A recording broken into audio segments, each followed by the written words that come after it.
Salut. Il existe dans votre esprit des hommes que vous ne visitez jamais. Pas par accident, pas par oubli, par stratégie, vous le savez.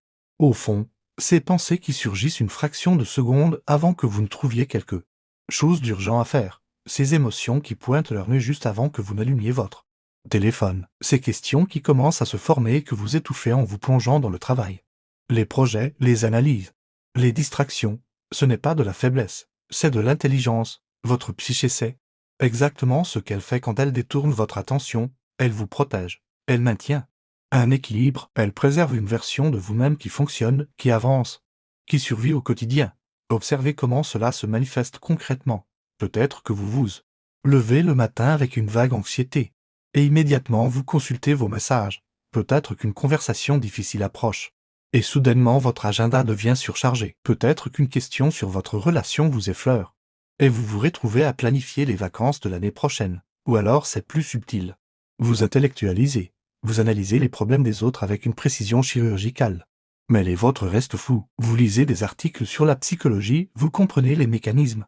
Vous hochez la tête mais vous n'appliquez rien à votre propre cas, comme si votre intelligence était une forteresse qui vous protège de votre propre vérité. Carl Gustav Jung, le psychiatre suisse qui a fondé la psychologie analytique, avait compris quelque chose de fondamental, ce que nous évitons de regarder consciemment ne disparaît pas. Cela forme ce qu'il appelait l'ombre, cette partie de nous-mêmes que nous maintenons hors de notre champ de vision, mais qui continue d'agir, de pousser, de créer des patterns dans notre vie. L'ombre n'est pas maléfique, elle n'est pas votre ennemi, elle est simplement ce que votre ego a décidé de ne pas intégrer pour maintenir une certaine image de vous-même, pour continuer à fonctionner selon les règles que vous avez établies, consciemment ou non. Mais voici le paradoxe, plus vous évitez, plus cela prend de la place. Plus vous fuyez une émotion, plus elle trouve des chemins détournés pour s'exprimer. Plus vous refusez de voir une vérité sur vous-même, plus elle se manifeste dans vos relations, vos échecs répétés, vos tensions corporelles. Les signaux sont partout si vous acceptez de les voir. Cette irritation disproportionnée quand quelqu'un aborde un certain sujet,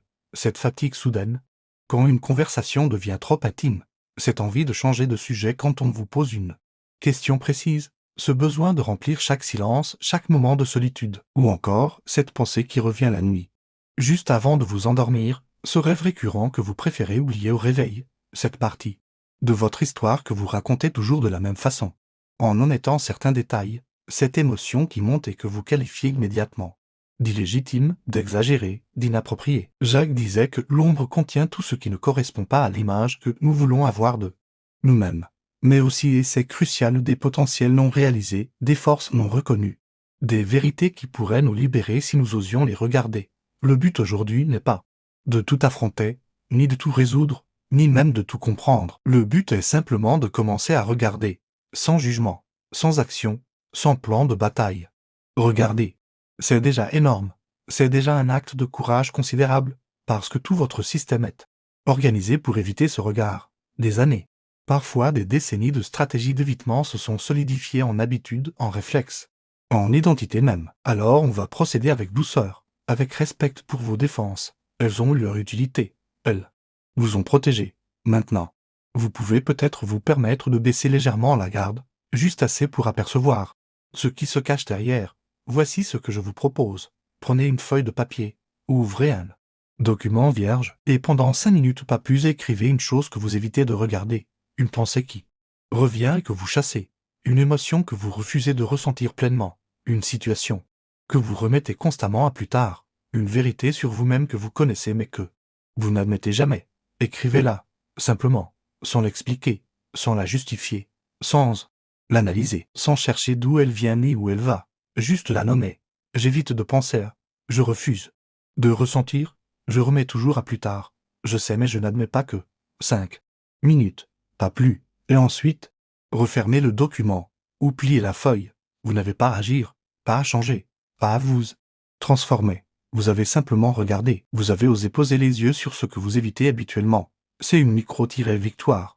Immense, parce que maintenant, vous savez. Et ce savoir, même s'il est inconfortable, est le début de quelque chose, le début d'une relation différente avec vous-même, plus honnête, plus complète, plus réelle. L'ombre est là, elle a toujours été là. Aujourd'hui, vous lui avez accordé 5 minutes d'attention consciente. C'est suffisant pour aujourd'hui. C'est déjà beaucoup.